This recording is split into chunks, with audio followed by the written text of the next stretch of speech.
আপনারা জানেন যে আমাদের এই সমাজ ব্যবস্থায় দিন দিন যেভাবে নারী নির্যাতন, নারী ধর্ষণ, নারী খুনের ঘটনা ঘটে চলেছে, তারই প্রতিবাদে আমরা ছাত্র সংগঠন অল ইন্ডিয়া ডিএসও লাগাতার দেশ জুড়ে এবং রাজ্য জুড়ে প্রতিবাদ আন্দোলনে সামিল হচ্ছে। আমরা লক্ষ্য করছি যে আজকের এই দিনে 2012 সালের 5 জুলাই আজকের এই দিনে আদর্শ শিক্ষক বরুণ বিশ্বাস, যিনি একজন স্কুল শিক্ষক ছিলেন এবং সমাজকর্মী ছিলেন, তিনি তৎকালীন সমাজ ব্যবস্থায় ঘটে যাওয়া নানান রকম দুর্নীতির বিরুদ্ধে এবং নারী নির্যাতনের বিরুদ্ধে আন্দোলন গড়ে তুলেছিলেন এবং তার বিনিময়ে তাকে প্রাণ দিতে হয়েছিল।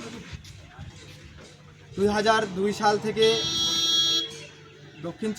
উত্তর চব্বিশ পরগনা জেলার সুটিয়া নামে যে অঞ্চল, সেই অঞ্চলে তৎকালীন সময়ে গুন্ডারাজ কায়েম হতো এবং সেই গুন্ডাদের দ্বারা সেই এলাকার মানুষের মহিলারা ধর্ষণ হতো, খুন হতো।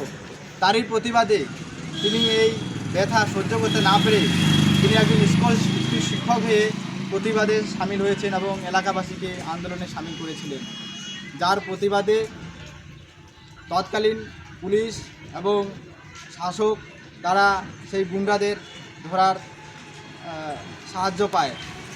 ফলে সেই গুন্ডারাজের যে দাপট ছিল তৎকালীন সময়ে, পুলিশও সেই এলাকায় ভীতির সঙ্গে বসবাস করতেন এবং তাদের নিয়ম শৃঙ্খলা রক্ষা করতেন। ফলে এমন একটা পরিস্থিতিতে বরুণ বিশ্বাস, একজন আদর্শ শিক্ষক, তিনি এই মেয়েদের উপর যে অত্যাচার, নারীদের উপর যে অত্যাচার, তা সহ্য করতে না পেরে তিনি মানুষকে একত্রিত করে তিনি বলেছিলেন যে আমরা যদি আমাদের মা বোনদের রক্ষা করতে না পারি, তাহলে আমাদের এই বেঁচে থাকা বা আমাদের আরও কঠিন শাস্তি হওয়া উচিত। তখন তার এই কথায় সেই এলাকার মানুষজন ঐক্যবদ্ধ হয় এবং মাফিয়াদের বিরুদ্ধে আন্দোলন করেছিল। পরবর্তীতে সেই আন্দোলনে সফল হয় এবং মাফিয়া, গুন্ডারাজ এবং নারী নির্যাতন, ধর্ষণ বন্ধ হয়।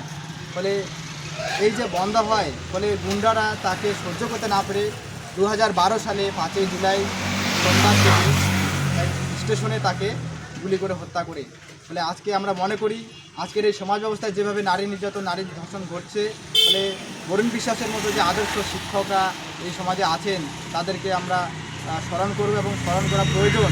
আজকের দিনে যেভাবে নারী নির্যাতন দিন দিন বেড়ে চলেছে, সেটাকে বন্ধ করার জন্য তার মতো শিক্ষককে আমরা অভাব বলে মনে করছি এই দেশের ছাত্র সংগঠন পক্ষ থেকে।